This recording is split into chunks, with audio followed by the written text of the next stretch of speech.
కాబట్టి ఏం చేస్తాడు, కక్ష పూనుతాడు నా మీద. అప్పుడేమవుతుంది, మళ్ళీ యుద్ధం వస్తుంది. నాకు వస్తే ఏమవుతుంది, అసలు వీళ్ళ బలాబలాలు ఎంతో, వీళ్ళ దుర్గాలు ఎలా ఉంటాయో, కోటలు ఎలా ఉంటాయో, లంక ఎలా ఉంటుందో చూస్తాను. రాత్రి కదా అన్వేషించాను, పగటిపూట చూడలేదుగా, చూస్తాను. ఇందులో నాకు క్లేశం కలిగితే, రామకార్యంలో నాకు క్లేశం కలిగినా నాకు ధన్యతే. ఇది ఎంత గొప్ప మాటో చూడండి. కాబట్టి నేనిప్పుడు ఈ పని చేస్తానన్నాడు. అంతే. సావిహ్వలా శోకలతా ప్రతాన వనస్థలీ శోకలతా ప్రతాన జాతాదశాశ్చ ప్రమదావనశ్చ కపీబలాబ్ధి ప్రమదావనశ్చ. ప్రమదావనము అన్నమాట శ్రీరామాయణంలో వాడారు మొట్టమొదటి. తర్వాత ఆంధ్రదేశంలో ఒక ప్రఖ్యాతి వహించిన పత్రిక దాంతో కొన్నాళ్ళు ఒక శీర్షిక నడిపింది, ప్రమదావనము అని. కాబట్టి సావిహ్వలాశోకలతా ప్రతాన జాతాదశాశ్చ ప్రమదావనశ్చ కపీబలాబ్ధి ప్రమదావనశ్చ. ఆయన రావణాసురునికి అత్యంత ప్రీతి కలిగినటువంటి ఈ అశోకవనం ఏదుందో, ఈ అశోకవనాన్ని భంజిస్తాను. ఇక్కడ ఉన్నటువంటి చెట్ల కొమ్మలన్నీ విరిచేస్తాను. విరిచేస్తే రావణాసురుడికి కోపం వస్తుంది నా మీద. కోపం వచ్చి నన్ను పిలుస్తాడు. కాబట్టి ఈ చెట్లన్నీ పాడు చేసేస్తానన్నారు. ఒక్క సద్వనం అదితై వృక్షై భిన్నైశ్చ సలిలాశయై చూర్ణితై పర్వతాగ్రైశ్చ బభువా ప్రియదర్శనం అంటారు మహర్షి. ఒక్కసారి భీమ విక్రముడై పెద్ద శరీరాన్ని పెంచారు. అపారమైన వేగమునకు పరాకాష్ఠ హనుమ యొక్క స్థితి. ముగ్గురే, గరుత్మంతుడు, వాయువు, హనుమ. అపారమైన వేగంతో ఒక్కసారి తిరిగారు. అంతే, ఆయన తొడల వేగమునకు చెట్ల యొక్క కొమ్మలన్నీ విరిగి కింద పడిపోయి, అక్కడ ఉండేటటువంటి పెద్ద పెద్ద సరోవరములు, జలాశయములు అవన్నీ కూడా ఒడ్లు విరిగిపోయాయి. ఎందుకని, ఆయన తొడల వేగానికి సముద్రమే చాప చుట్టినట్టుగా పైకి లేచింది. మీరు సుందరకాండ ప్రారంభంలోనే విన్నారుగా, తిమివక్రజుషా కుర్మాహ దృశ్యంతే వివృతాస్తథాహ వస్త్రాపకర్షకేణేవ శరీరాణి శరీరిణాం. ఒక వ్యక్తి నిద్రపోయినప్పుడు బట్ట పైకి లేస్తే గుప్తమైన అవయవములు కనపడినట్టు హనుమ యొక్క తొడల వేగానికి సముద్రం చాప చుట్టినట్టు పైకి లేచింది. లేస్తే సముద్ర గర్భంలో ఉన్న జంతువులన్నీ కనపడ్డాయి. అటువంటిది ఆయన అంత వేగంతో తిరిగితే అక్కడ ఉండేటటువంటి సరోవరములలో ఉన్న నీరు పైకి లేస్తే ఒడ్లు తెగిపోయి అవన్నీ ప్రవహించాయి. ఇంత పెద్ద గాలి, చెట్లన్నీ ఒక్కసారి పడిపోతే ఆ పర్వత శిఖరములలో ఉండేటటువంటి క్రూర మృగములన్నీ వింత వింత ధనులు చేసి పరుగులు తీస్తున్నాయి. ఒక్కసారి ఎక్కడ చూసినా ప్రళయం వచ్చిందా అన్నట్టుగా వాతావరణం మారిపోయింది. ఒక్కసారి మబ్బేసేసి గాలేసేస్తే ఎలా ఉంటుందో అటువంటి పరిస్థితి ఏర్పడిపోయింది. చూర్ణిత ఈ పర్వతాగ్రైశ్చ బభువా అప్రియదర్శనం అంటారు. ఆ వేగంతో వెళ్లడంలో తన వక్షస్థలం పెట్టి కొడితే పర్వతముల యొక్క శిఖరములు చూర్ణములై కింద పడిపోయాయి. చూశారు, ఆశ్చర్యపోయారు. ఆ రాక్షస స్త్రీలందరూ ఒక్కసారి మేల్కొన్నారు. ఏదో ససించప్యాత్మన కావ్యం బభూవ అంగుష్టమాత్రక, బొటనవేలంత వారో పిల్లి పిల్లంత వారో అయి ఏదో కిచకిచలాడుతోంది సీతమ్మతో అని ఊరుకున్నారు వాళ్ళు. పైగా త్రిజటా స్వప్నం చెప్పిందని. ఇప్పుడు వాళ్ళకు అనుమానం వచ్చింది, అయ్య బాబోయ్ ఆ కోతే పర్వతాకారాన్ని పొందిందని. వాళ్ళందరూ పరిగెత్తుకుంటూ సీతమ్మ దగ్గరికి వెళ్ళారు. వెళ్ళి, ఎవరా కోతి, ఎక్కడి నుంచి వచ్చింది, భయపడకు, నీతో ఏం కిచకిచలాడింది, ఏం మాట్లాడింది, నిజం చెప్పన్నారు. ఆవిడంది, యూయమేనాభిజానాతి యోయం యద్వా కరిష్యతి అహిరేవహ్యహే పాదాన్ విజానాతి న సంశయ అని. పాము కాళ్ళు పావుకే తెలియాలి, నాకెలా తెలుస్తాయి? మీ శత్రువు ఎవరో మీకు తెలియాలి. ఎందుకు వచ్చి ఈ వనం బాడు చేస్తున్నాడో నన్ను అడుగుతారే, నాకు తెలియదు. మరి అబద్ధం కాదా? అంటే ఒక పెద్ద ధర్మాన్ని ఆవిష్కరించడానికి ఒక చిన్న అధర్మం చేయడం ఎప్పుడూ తప్పు కాదు. ఒక గోవు అలా పరిగెత్తింది అనుకోండి, నేను ఇక్కడ కూర్చుని ఉన్నాను, కసాయి వాళ్ళు వెనకాల తరువుకొచ్చి అయ్యా గోవు ఇలా వెళ్ళిందా అండి అని అడిగారు అనుకోండి, నేను చూడలేదండి అన్నాను అనుకోండి. ఇప్పుడు అనృతం చెప్పినటువంటి పాపం నా ఖాతాలో వేయరు, అనృతం చెప్పి అయినా ఒక గోవుని రక్షించినటువంటి పుణ్యం నా ఖాతాలో పడుతుంది. అన్నిటికన్నా ప్రధానమైనటువంటి లక్ష్యం ఏమిటంటే భూతములన్నీ కూడా ప్రశాంతంగా ఉండేటట్టు చూడడం. భూతములంటే ప్రాణులు. హింసని నివారించడం సాధ్యమైనంత వరకు. తనని నమ్ముకున్నవాడు, 100 యోజనముల సముద్రాన్ని గడచి వచ్చినవాడు, రామకింకరుడు, దాసాంజనేయుడు, తన కొడుకుతో సమానమైనవాడు, పరమభక్తుడు, తనకి ఉంగరం ఇచ్చి రామకథ చెప్పి మనశ్శాంతిని కృప చేసినవాడు, అటువంటి మహానుభావుడు ఆ రాక్షస స్త్రీల చేత సంహరింపబడమో లేకపోతే వాళ్ళ చేత చెనకబడమో వాళ్ళతో యుద్ధం చెయ్యవలసి రావడమో తన మాట కారణమైతే సీతమ్మ తల్లికి ఖేదం కదా అది. అందుకని ఆవిడ నాకేం తెలుసు, పావుకి కాళ్ళుంటాయో లేవో పావుకే తెలియాలని. పావుకి కాళ్ళుంటాయి అని నేను అన్నాను అనుకో, ఎవరో అన్నారనుకోండి, పావుకి కాళ్ళుంటాయా అని పాకుతున్నప్పుడు చూసేవాడు ఎవరు చూడరు. ఒకవేళ పావుకి కాళ్ళు లేవు అని తిరగేసి చెప్దాం అనుకున్నాం అనుకోండి, లేదు మేము కాళ్ళతోనే పాకుతామని పాము ఉందనుకోండి, అదే నిజమై ఉండాలి. ఎందుకంటే ఇంకో పావుకే తెలుస్తుంది. ఇప్పుడు విమానానికి చక్రాలు ఉన్నాయి అని నేను అన్నాను అనుకోండి, ఎగురుతున్నప్పుడు చక్రాలు ఏవి అని అడిగారు అనుకోండి, ఆ చక్రాలను తనలోకి తీసేసుకుంటుంది ఎగిరినప్పుడు, దానికో లక్షణం ఉంది. పాకి పాకి మీకు కనపడేటప్పటికి అది లోపలికి తీసుకుంటుందేమో కనపడకుండా. కాబట్టి పాము గురించి పావుకి తెలియాలి, నాకేం తెలుస్తుంది? అవి ఎంత చమత్కారంగా మాట్లాడిందో చూడండి. అహిరేవ హ్యహేహ పాజాన్ విజానాతి సంశయ యూజం నాభిజానాతి యోజం జద్వా కరిష్యతి. నాకేం తెలుసు? మీ శత్రువులు మీకు తెలియాలి. ఆయన ఈ అశోకవనాన్ని పాడు చేస్తున్నాడు అంటే మీకు శత్రువు.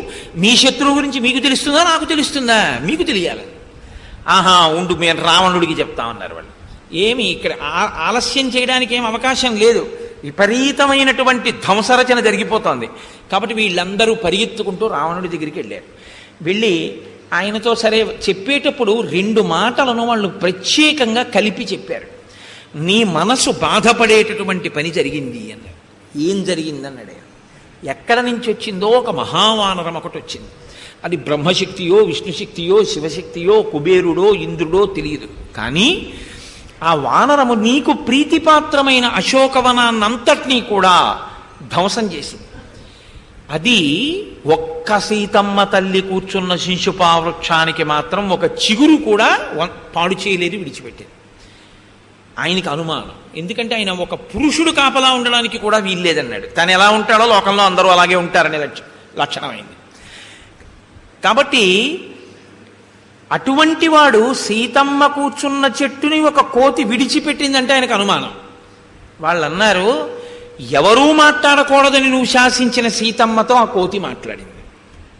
ఏం మాట్లాడిందో తెలియదు. సీతమ్మని అడిగితే నాకు తెలియదు అంటోంది. ఇప్పుడు నువ్వు ఆ వానరాన్ని పట్టించి ఏమి శిక్ష వేస్తావో నీ ఇష్టం అన్నారు.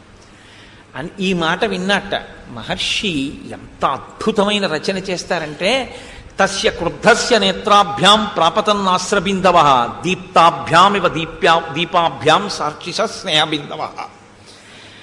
దీపంలో ఒత్తి వేసేటప్పుడు మీరు ఇలా తిరిపెట్టి నేతిలో ఇలా వేసి బాగా నేతిలో తడిపిన వేపుకి మళ్ళీ యువతల వేపుకి తిప్పి యువతల వేపుకి అటువైపుకి వేస్తారు. ఎందుకంటే నేతిలో తడిసింది ఇటువైపుకి ఉంటే కదా బాగా జ్వాల అంటుకుంటుంది అని.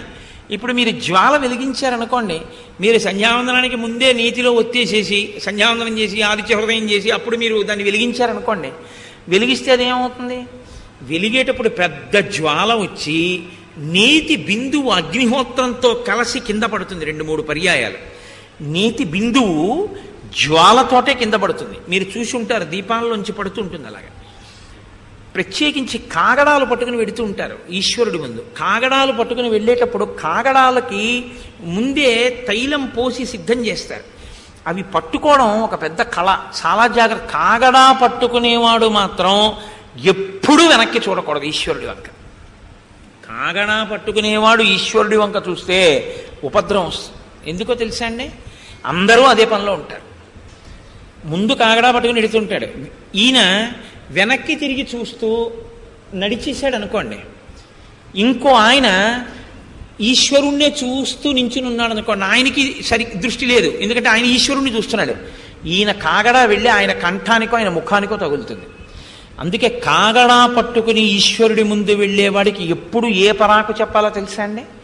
ఎప్పుడూ నువ్వు ఆగకు, వెనక్కి చూడకు.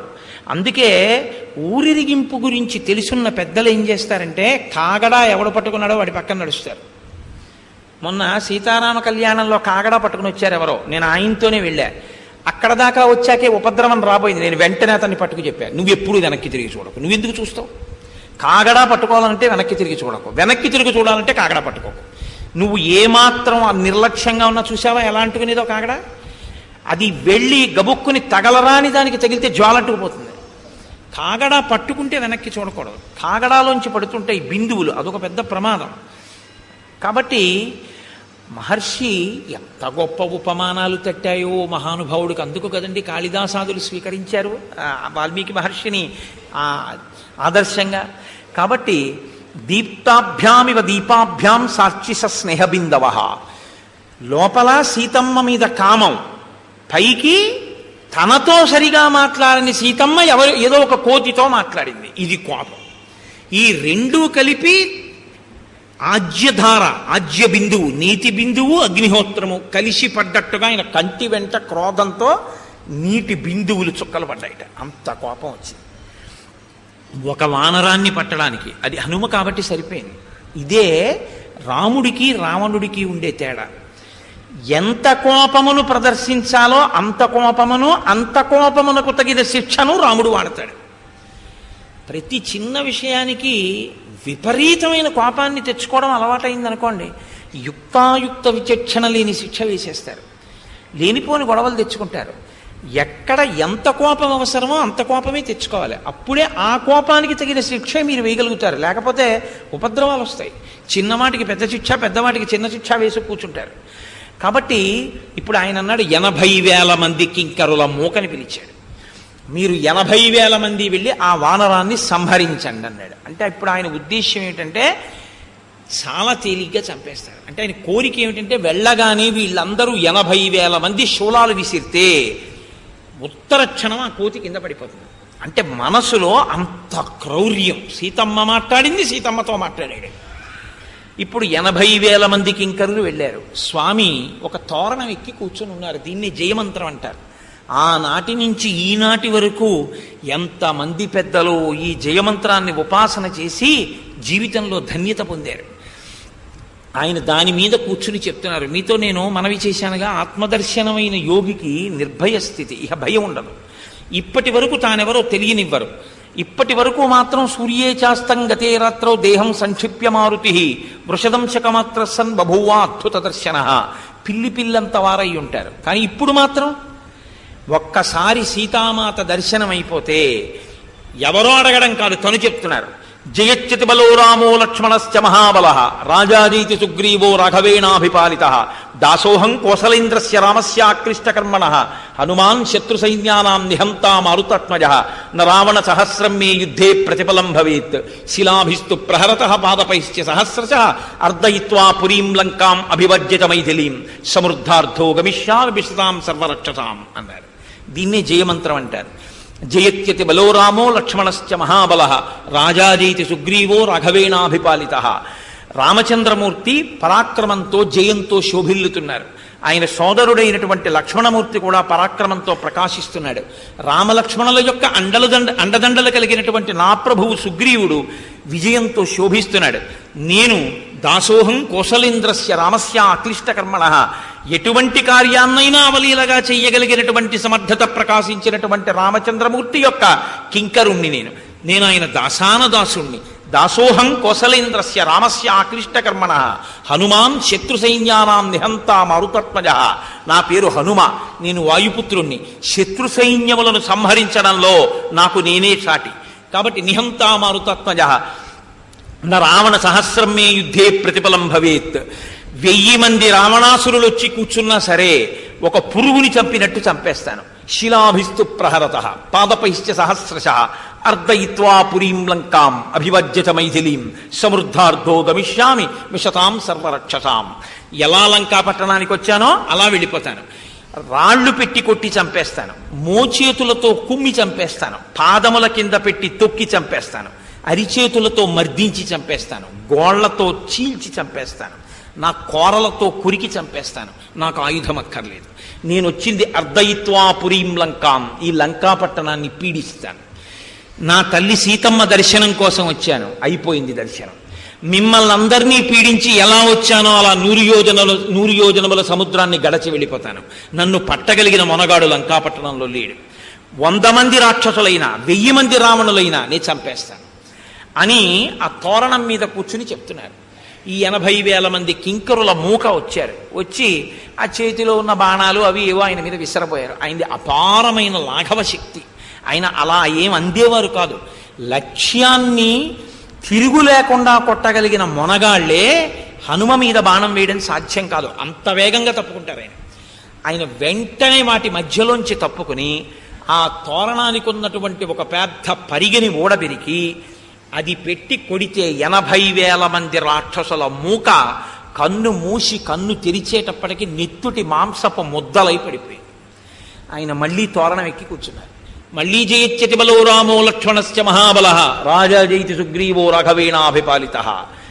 ఈ వార్త ఎవరికి ప్రకంపనలు సృష్టించింది? రావణుడికి. పరిగెత్తుకుంటూ రావణుడి దగ్గరికి వెళ్ళారు. 80,000 మంది కింకరుల మూక మడిసిపోయిందన్నారు. ఇప్పుడు ఆశ్చర్యపోవడం రావణుడి వంతయింది. ఇప్పటి వరకు ఒకళ్ళని ఏడిపించడమే కానీ తాను ఏడవడం తెలియదు, ఒకళ్ళని భయపెట్టడమే కానీ తాను ఆశ్చర్యపోవడం తెలియదు.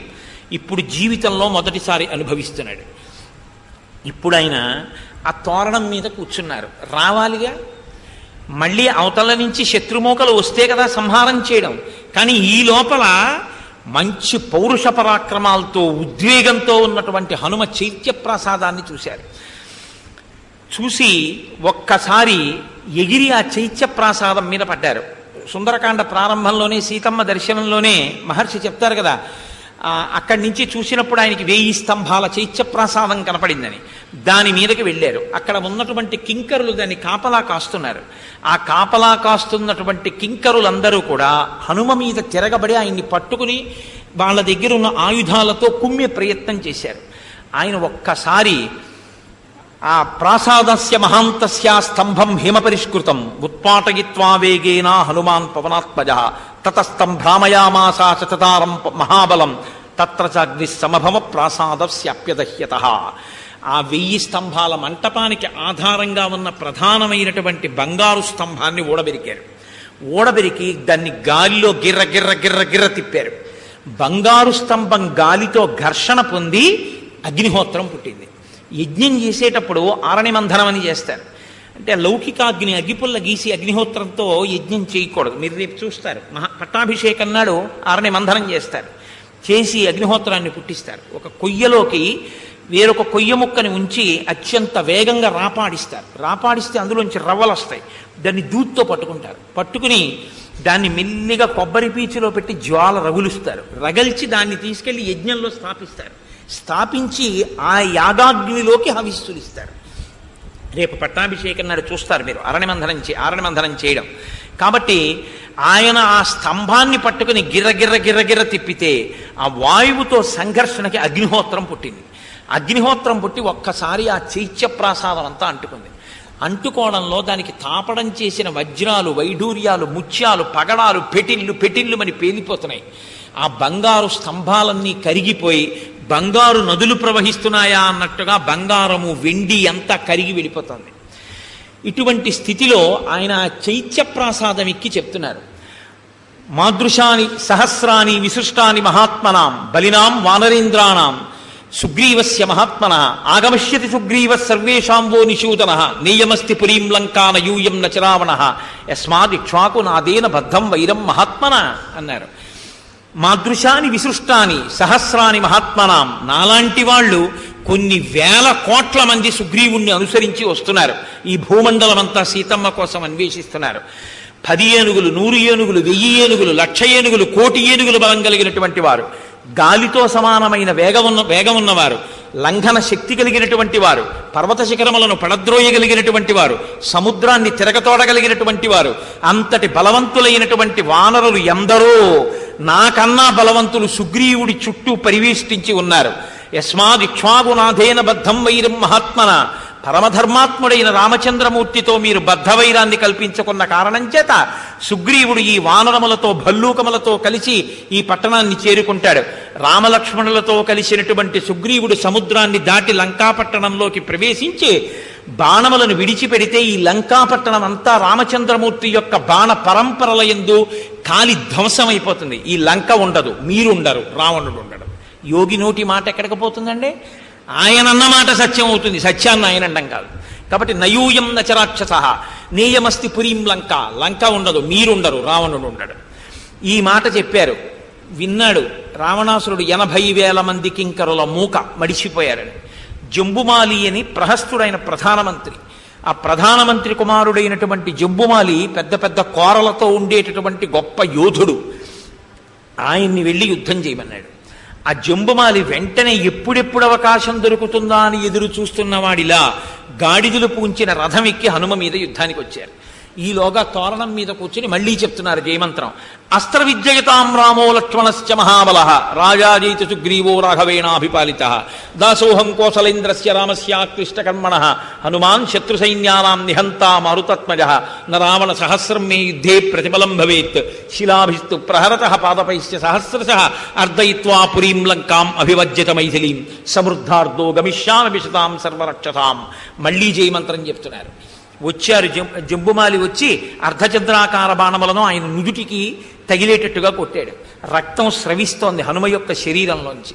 చూసి ఒక్కసారి ఆకాశంలోకి ఎగిరి పర్వత సదృశమైనటువంటి తన శరీరంతో కింద పడుతూ తన అరిచేతులతో ఆ గాడిదల్ని కొట్టారు. ఆ రథానికి కట్టబడినటువంటి గాడిదలన్నీ కింద పడిపోయాయి. ఆ సారథి పడిపోయాడు. తస్య చైవ శిరన్నాస్తి నబాహు నచజానుని నధనుర్ నరథో నాశ్వాహ తత్రా దృశ్యంతి నేశవః. మహర్షి అంటారు తస్య చైవ శిరన్నాస్తి.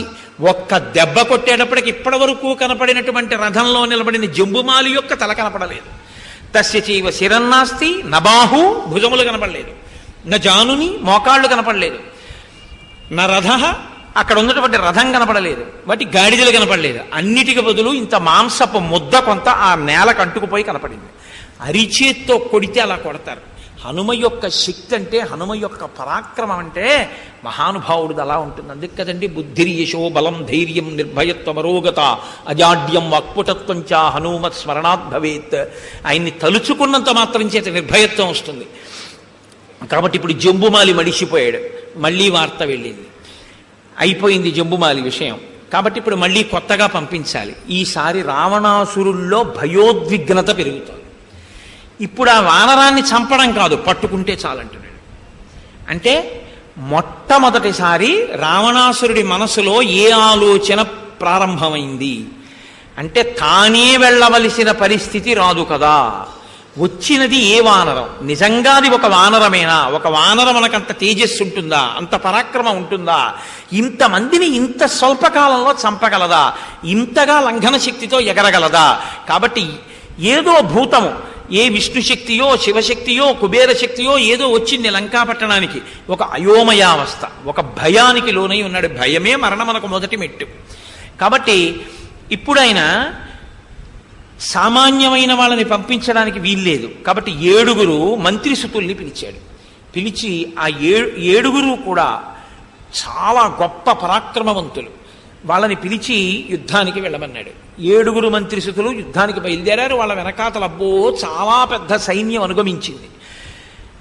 ఎంతసేపు మహానుభావుడికి ఎన్ని బాణములు వేసినా అందకుండా బాణముల మధ్యలో తిరుగుతున్నారు. ఏదో చుక్కలు పెట్టి ముగ్గు గీస్తారే అలా అందకుండా వాటి మధ్య తిరిగారు.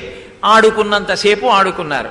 తలీనాభ్యహనత్కాంశ్చి పాదైకాంశ్చిత్ పరంతప ముష్టినాభ్యహనత్కాంశ్చి నఖైకాంశ్చిత్ తదారయత్. ప్రథమ ఆయన వాల్మీకి మహర్షి అంటారు, తలీనాభ్యహనత్కాంశ్చి పాదైకాంశ్చిత్ పరంతప ముష్టినాభ్యహనత్కాంశ్చి నఖైకాంశ్చిత్ తదారయత్. కొంతమందిని, కొన్ని వేల మందిని ఏకకాలంలో తన బలమైనటువంటి గోళ్లతో గుండెలు చీల్చి చంపేశారు. చాలామందిని తన యొక్క దంతములతో కొరికి చంపేశారు. చాలామందిని తన వక్షస్థలంతో కుమ్మి చంపేశారు. కొంతమందిని తన మోచేతులతో పొడిచి చంపేశారు. కొంతమందిని తన అరిచేతులతో మర్దించి చంపారు. ఇంకా కొంతమందిని తన పాదముల కింద పెట్టి తొక్కి చంపేశారు. మోకాళ్లతో పొడిచి చంపేశారు. ఇంతమంది వచ్చారు, అక్కడ ఉన్నవాళ్ళు ఎవరూ లేరు. అంతమందిని చంపేశారు. పైగా ఆయన ఒక్కసారి కీచిత్తస్య నినాదేనా తత్రైవ పతితాభువి, ఆయన తొడలు చరిచి ఒక మహానాదం చేస్తే ఆకాశంలో ఎగిరిపోతున్నటువంటి పక్షులు కూడా గుండెలు బద్దలై కింద పడిపోయాయి. ఆ వచ్చినటువంటి సైన్యంలో కొన్ని వేల మంది యొక్క గుండెలు పగిలిపోయి కేవలం ఆ శబ్దానికి ముక్కుల్లోంచి చెవుల్లోంచి నెత్తురు కారి కింద పడి మరణించారు. 7 మంత్రిసుతులు, ఆయనతో వెళ్ళినటువంటి కొన్ని వేల సైన్యము నశించిపోయిందన్నారు. మళ్ళీ విన్నాడు, ఆశ్చర్యపోయాడు. ఏమిటి శక్తి, నేను ఇంత పూర్వం ఎక్కడా వినలేదు. 5 సేనాగ్ర నాయకుల్ని పిలిచాడు. అందులో ఒక్క నాయకుడు విడితే చాలు, అంతటి పౌరుష పరాక్రమములు కలిగినటువంటి వాళ్ళు. సవిరూపాక్ష యూపాక్షౌ దుర్ధరం చైవ నాయకం ప్రగసం భాసకర్ణంచ పంచసేనాగ్రనాయకాన్నని సవిరూపాక్ష యూపాక్షౌ, విరూపాక్షుడు యూపాక్షుడు దుర్ధరం ప్రగసం భాసకర్ణం అని 5. ఈ 5 యుద్ధానికి పంపించాడు. 5 రథాలెక్కారు, యుద్ధానికి వచ్చారు. వచ్చి అబ్బో 5 చుట్టుముట్టారు హనుమని. భుజముల మీద బాణాలేశారు, వక్షస్థలం మీద బాణాలేశారు, ఆయన తల మీద బాణాలు వేశారు. ప్రవాహములతో కూడుకున్న కొండ అన్నట్టుగా నెత్తుటితో తడిసి ఉన్నారు. ఆయన కన్నులు కూడా నెత్తుటితో తడిసిపోయేట. హనుమకి ఆగ్రహం వచ్చింది.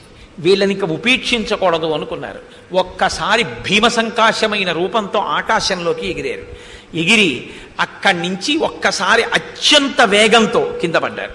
కింద పడుతూ తన అరిచేతులతో ఆ గుర్రాల్ని, ఆ సారథి రథాన్ని నడుపుతుండగా లోపల నించుని యుద్ధం చేస్తున్నటువంటి వాడిని కలిపి దెబ్బ తగిలేటట్టుగా కొట్టారు. అంతే. అలా కొట్టేటప్పటికీ విహాయపతి ధ్రువం దుర్ధరం త్యక్త జీవిత. ఆ దెబ్బకి దుర్ధరుడు శరీరాన్ని విడిచిపెట్టేశాడు. మాంసపు ముద్దయిపోయి కింద పడిపోయాడు.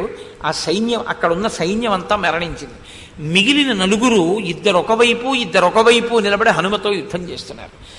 పైగా 2 ఆకాశంలోకి ఎగిరి యుద్ధం మొదలుపెట్టారు. వెంటనే ఆయన ససాల వృక్షమాసాద్య సముత్పాటచవానర తావుభౌ రాక్షసౌ వీరౌ జఘాన పవనాత్మజ.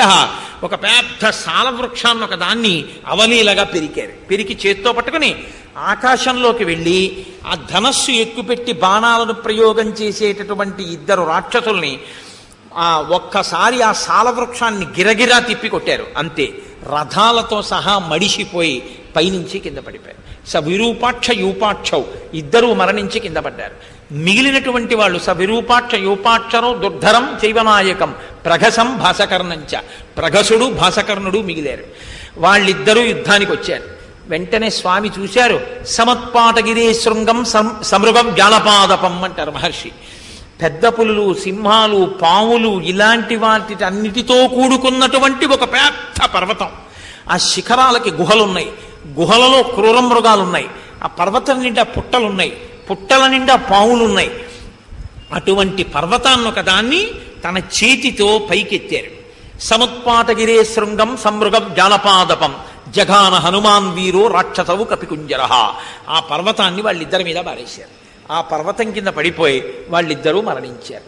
అపారమైన శక్తి అండి. మీకు నేను కిష్కింధకాండ ప్రారంభంలో చెప్పా, హనుమ యొక్క శక్తి అంటే ఎలా వచ్చిందో.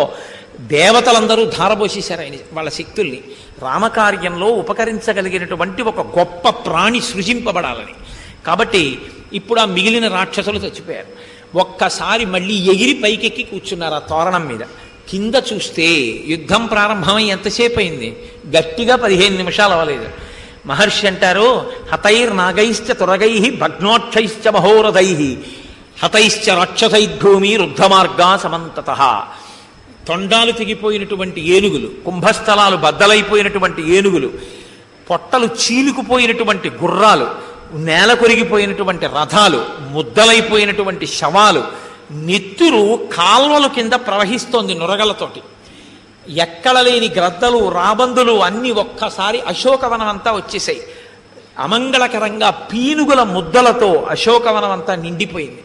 అంత గొప్ప యుద్ధం చేశారు. ఆఖరికి 5 సేనాగ్రనాయకులు కూడా మరణించారు అన్నారు. మళ్ళీ రావణాసురుడికి వార్త వెళ్ళింది.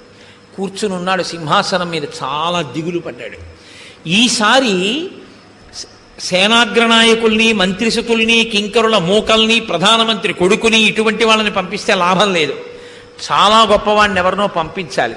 అటూ ఇటూ చూశాడు, తన కొడుకు మీదే పడింది దృష్టి. అక్షకుమారుడు. రావణ ప్రవృత్తి అంటే ఏమిటో తెలుసా అండి? తా పట్టిన పట్టుకు అవసరమైతే తన బిడ్డలే చచ్చిపోయినా పట్టించుకోడు. అవసరమైతే తన బిడ్డలే పోని, తన రాజ్యమే పోని, తన మూర్ఖత్వమే తందంతే. ఇదే మాట మీరు యుద్ధకాండలో విందురు కానీ ఆఖరణ రావణాసురుడు పడి మరణించిన తరువాత మండోదరి యుద్ధభూమిలోకి వస్తోంది. అందరు అనుకున్నారు రాముణ్ణి నిందిస్తుంది అనుకున్నారు. ఆవిడ వచ్చింది, ఆయన ఏం చేశాడు మహానుభావుడు?